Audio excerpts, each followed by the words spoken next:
ሰላም ነው። ከጽጉ ጋር መቼ ተዋወቃችሁ? ከጽጉ ጋር 1-2 ዓመት ሆነን ከተዋወቀን። እዚህ አዲስ አበባ ስገባ ከክፍለ ሀገር ልክ እንደመጣሁ ነው ያገኘሁት። ስለ ጽጉ ንገረኝ።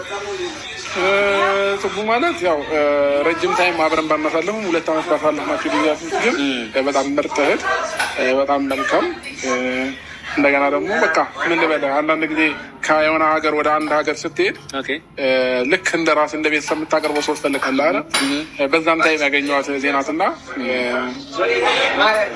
ምን ማለት እንዳለብኝ አላውቅም። ለእሷ ዛሬ በልደቷ ስለተገኘሁ ደስ ብሎኛል። መልካም ልደት፣ ሀፒ በርዝዴ ቡሻዬ፣ እወድሻለሁኝ።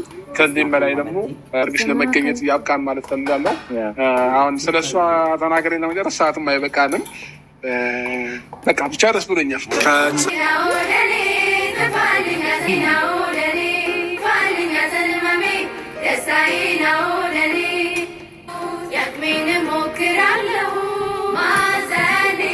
አብርሽዬ እንደሰማችሁ ስለ ጽጌዬ ማለት ነው እንግዲህ ብዙ ነገር ምኞቱን ገልጿል።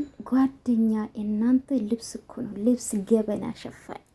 ዋው ማይ ጋድ ከተዋወቀን 2 ዓመት ነው። ጽጌ ማለት ትለያለች ያለ ነውና ግን ነገሩ እንዴት ነው ጋይስ? ለማንኛውም እንግዲህ በጣም ነው ደስ የሚለው ጽጌ ያውኑ ልጅት ይለያል። በቃ ምን ልበላችሁ በተለየ ነውና እንኳን ተወለድሽ የኔ ወርቅ የኔ ፍልቅልቅ ውድድ ነው ማደርግሽ ጽጌዬ።